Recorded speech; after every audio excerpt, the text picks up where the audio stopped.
Nyuwun pangapunten kagem para bilih kakung saha putri ingkang minulya. Sawetawis kula sowan sak kanca Nyu Arista. Mijil saking Desa Klempang, Kecamatan Mandiraja, Kabupaten Banjarnegara. Ingkang dipun pangarsani kalian Mas Roko Miung. Keparenga ingkang abdi nderek sowan sawetawis namung ngaturaken assalamualaikum warahmatullahi wabarakatuh. Waalaikumsalam warahmatullahi wabarakatuh. Salam sejahtera bagi kita semua. Om Santi, Namo Buddhaya. Salam kebajikan. Konjuk dumateng para pepunden, para sesepuh adi sepuh ingkang pono ing pamawas, ugi ingkang lebda ing pitutur ingkang tansah sinudarsana. Ugi boten supe konjuk siluro dalem panjenenganipun bapa kades kinarya songsong agung wonten ing desa Bulu Payung sak jonjang prangkatanipun ingkang samangke tansah kula dherekaken peranatan ingkang sampun lumampah wanci menika. Ugi boten supe konjuk siluro dalem panjenenganipun Bapak Kapolsek miwasdaya bapak-bapak polisi ingkang sampun hangrawuh kanthi wicaksana ngaturaken agunging panuwun ingkang tanpa pami.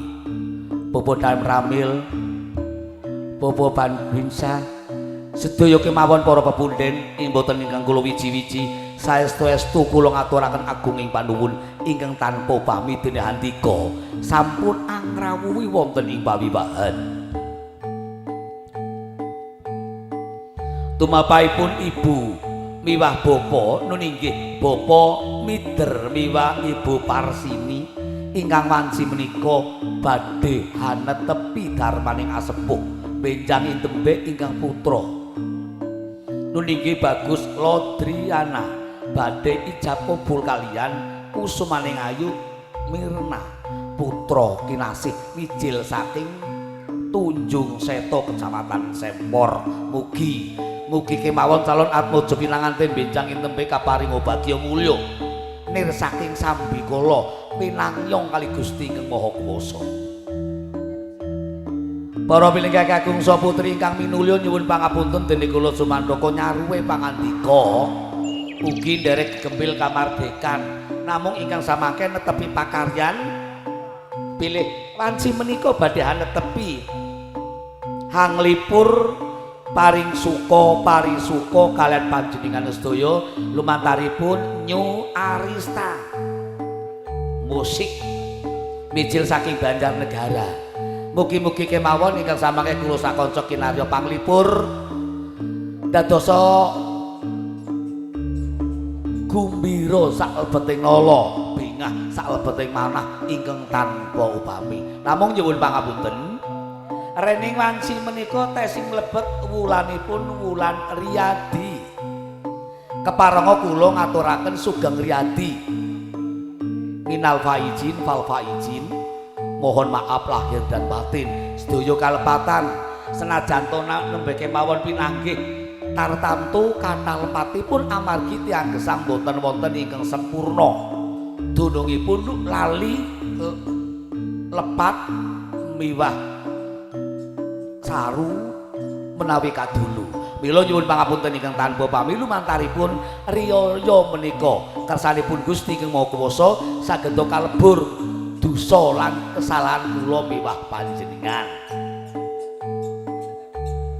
Niki alhamdulillah para kanca nggih sampun sumadya penyanyi paranggana utawi sinden sampun lungguh kanthi sajiwa ingkang samangke ngaturaken lelagon-lelagon kanthi suka parisuka kados dene Ibu Siti pinangka songsong agung wonten ing Nyu Arista, wonten Kusumaning Ayu Leli, ugi wonten Diah Ayu Triyana ingkang wanci menika badhe hanetepi pakaryan kula piyambak bawor ingkang mijil saking Kebumen. Desanipun Sugih Waras, Kecamatan Adimulyo. Sesarengan kalian Mas Roko, Mi Om, Nyu, Arista.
Nyuwun pangapunten kagem bapa miwah ibu ingkang sisi mriku monggo majeng make mawon.